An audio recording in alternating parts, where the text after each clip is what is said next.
Hey, this is Dave Meltzer live in the lobby of the Win at the Blue Wire Studios. I'm blessed to be a partner with Blue Wire. This is the nicest podcast studio I've been in.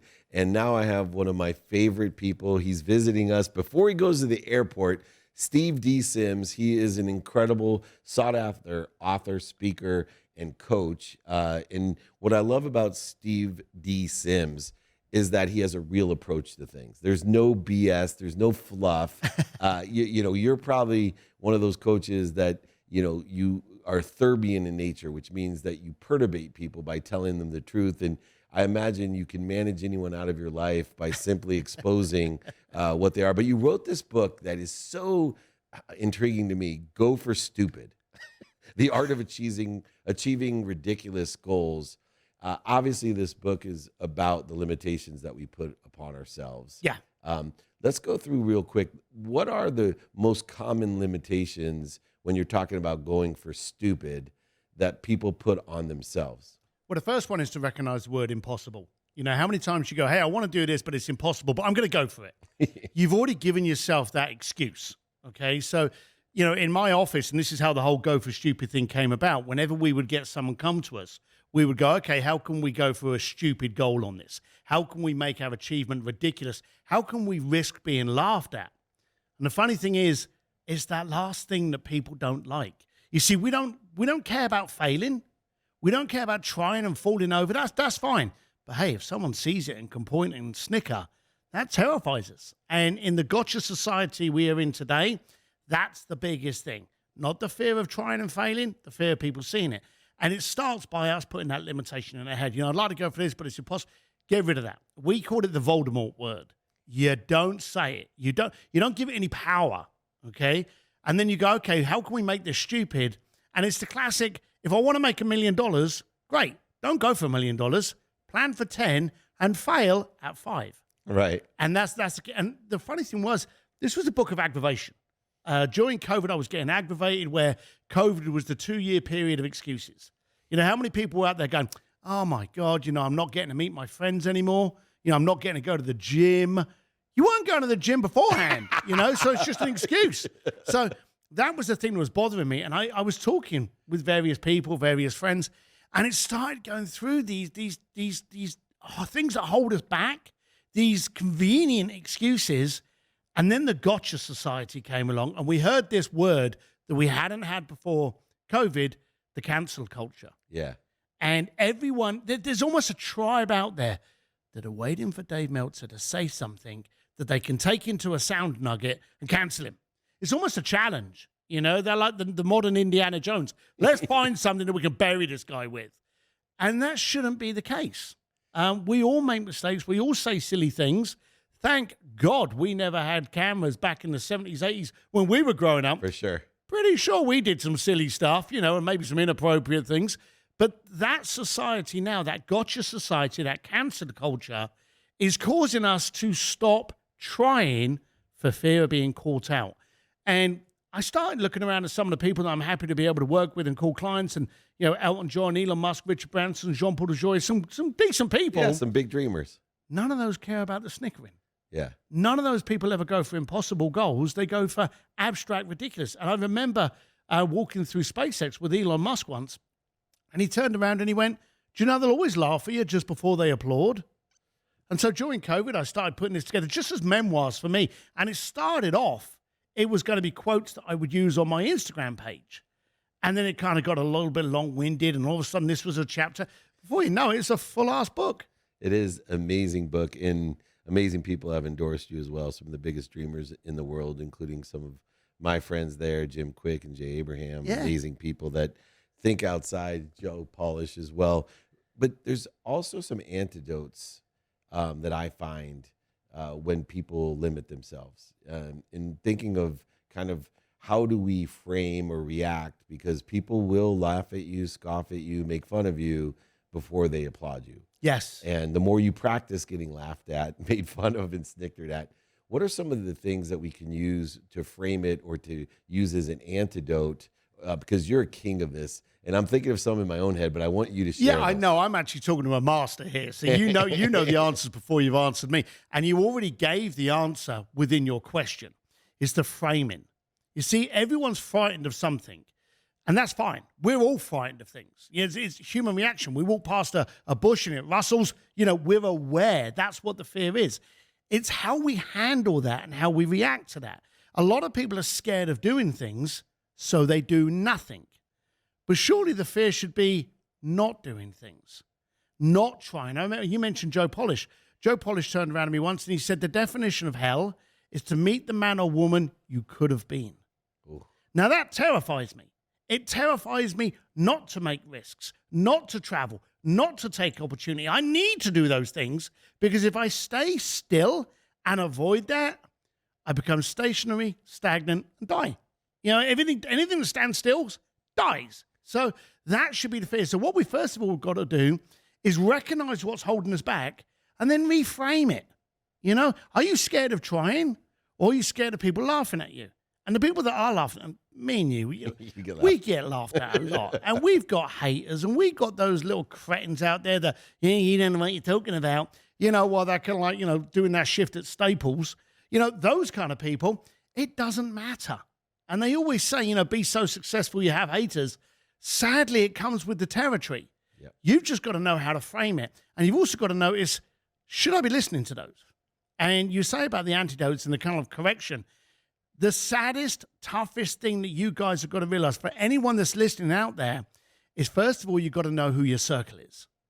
Now, we've all been in situations where we've been sitting at a coffee table, we're in a bar, and we sit there and we go, because we've had these conversations, I want to do this, and I'm going to do this, and then I'm going to, affiliate it out, and I'll do this, and then and we talk about our big, mammoth, beautiful, stupid goals. Now, in our environment, with the Jay Abrahams, the Greg Reeds, all of those conversations are like, great, how are you going to do? Have you thought about that? What about, hey, let me introduce. They support, they challenge, they make sure you're refined on your mission, and then they support. But how many times did we used to say that in the bar or the coffee shop, and there'd always be that guy that would go, oh, Dave, you couldn't, are you stupid? And they would mock you for fear that you would do it and prove that they're inadequate to do so. The toughest thing you have to do today, an action you have to do today, is you need to look at your table. You need to look at your room. That may be your wife. It may be I'm going to go on record and say I had a toxic mum. Yeah. She literally was very much against what I was trying to. She wanted me to stay a bricklayer. Imagine if I'd have stayed a bricklayer. Oh, I wouldn't be talking to you. But she wanted that. And she took it as a personal insult that I left the family construction firm to come and try and do something different for my life. So there's a lot of that toxicity around. The first thing you've got to do is correct your table.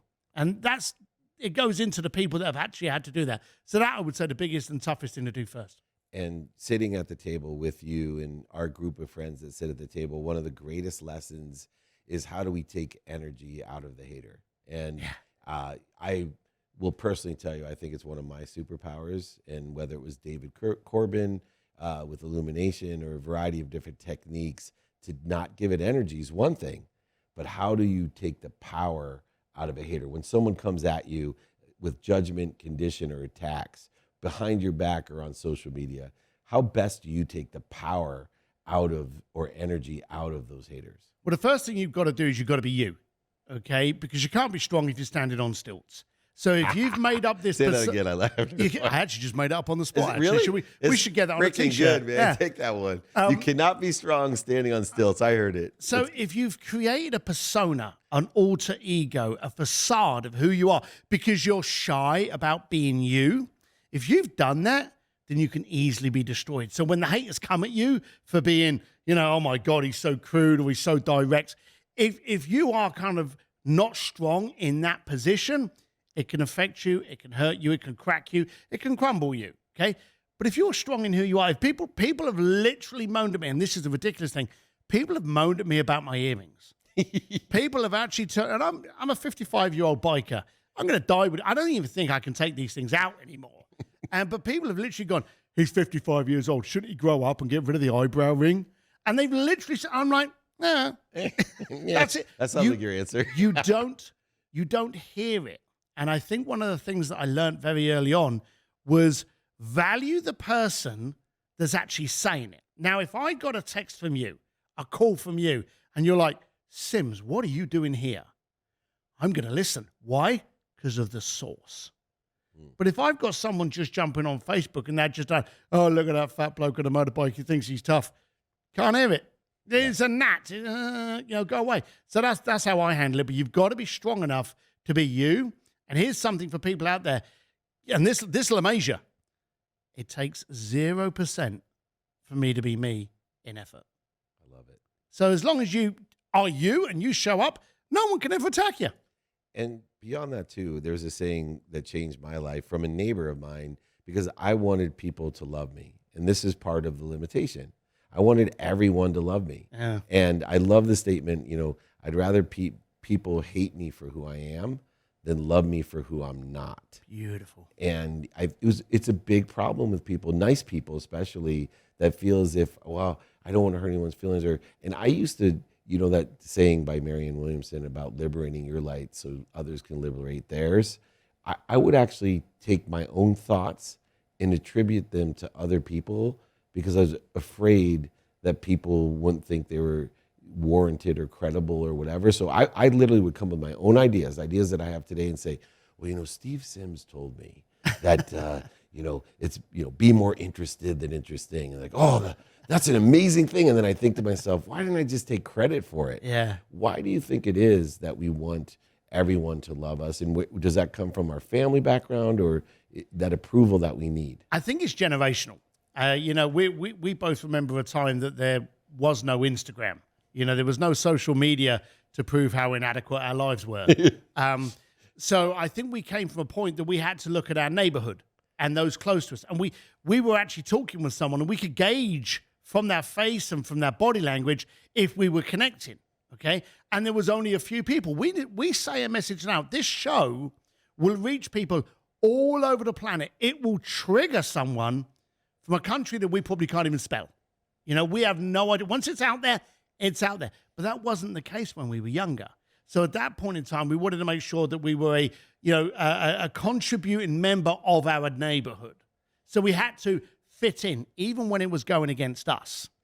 But now, because we can actually go out to the world and go, look, there are billions of people in the planet. You've only got to get 0.0000% of those to relate to you, and you're a billionaire. Yeah. So now it's not a turkey shoot. Now today, to actually get the people to actually work with you, to connect with you, and you can't create impact until you can actually be relatable. There's the whole, trust, love, that kind of thing. You've got to be relatable. They've got to be able to look at you, and that brings it down to clarity. And I think today people are confusing each other, and it brings it back to you. We're confusing people by trying to be people that we're not just to get you to like us. Mm-hmm. And that's wrong. There are three kind of people in the planet. There are those people in the planet that just love you. I walked onto your show today. I spoke a couple of words. Guaranteed there's a few people out there that have got, I love this guy. Yeah. It's great. He's got a funny accent. I love him. Guaranteed there's also a bunch of people out there that have got, I hate that guy. Yeah. I want nothing. And they probably turned off already. But what there isn't is that third species that we create, the fence sitters. Those are the people that when we're so convoluted with our message, when we're so confusing with our website, who we are, what do we stand for, or I've got to capture the market, you've got copy on your website that you couldn't even read, let alone spell, you get that fence sitter that goes, I don't know what he's trying to say. And those are the people that we create. So if you really want to make an impact, if you really want to be relatable, the first thing you have to do is be completely concise and clear and crystal on who you are and be impossible to misunderstand. That'll get rid of the fence sitters. Those that don't want to work with you, they'll go away. They'll be fine. I'll find someone else. Those that do want to, hey, you've just shown up. And I also think the people that are that 10%, I always call them, that don't like you no matter what, you're Tabasco in a wound, they actually protect you because they're out there telling people these negative things about you. And the only people that listen are the same people that are at their frequency. It's great. So they just aggregate together and leave you alone. The positive people will do the same. But last question. So when we go for stupid, right? Yes. Something so outrageous, audacious that it scares you and definitely scares everyone else to the point where they doubt you, laugh at you, snicker at you, etc. There still is a hurdle for those big thinkers, is this perplexing feeling of overwhelm. Yeah. That I don't know, okay, I'm a big thinker. I believe in myself. I don't give a shit what anybody thinks of me. but then they don't know what they want because it gets so big. They're like say for me, right? It became clear as I got older to empower others to be happy. That's to make a lot of money, help a lot of people, and have a lot of fun. I'm very clear on that. That's crystal. Those are my 3 things. Crystal. But it took me a long time because I was a mess, and I didn't even believe my mess when I would start saying I want to make, $1 billion. Like that's a big one for people, right? I'll make $1 billion. That's not really a clear message. It's not. Right? So how do we find the what? Well, the good thing is there's shows like this. And again, we came from a period in time where we didn't have these shows. Right. We can now surround ourselves with wealth of knowledge from these kind of speakers like yourself and your shows. So that can redefine, but you've got to define it. And that's the crystal thing. If you're unclear, continue. Try to define your goal. Not the classic, I want to be a millionaire. Yeah. Do you remember when you were growing up and you want to be a millionaire? 5 years old. And then you get your million and you're like, crap, I still got to work. I've got 3 kids and they can't go to school unless I work, So you suddenly realize that the bubbles burst and you realize your goal was not defined. Now we have the beauty of maturity, which is a very polite way of saying we're old, So we've been through these things. But the good thing is anyone listening to this show can tap into that experience and go, okay, I had this goal of $1 billion. What does that mean? What does that look like? And it's the classic Anthony Robbins, plan out your day. If you had $1 billion, where would you wake up? What would you look? What would you work on? What impact would you create? Where would you sleep? Who would you talk to? Plan that out. Because 9 times out of 10, you'll find that you don't need $1 billion to do that. But now you have a clear goal. Without a clear goalpost, you're shooting blind. I agree. You got to know your what, your who, your how, your now, and apply your why. You got to go for stupid. There's no better way to go to stupid than to listen to 2 of the stupidest people I've ever met, Dave Meltzer and Steve D. Sims.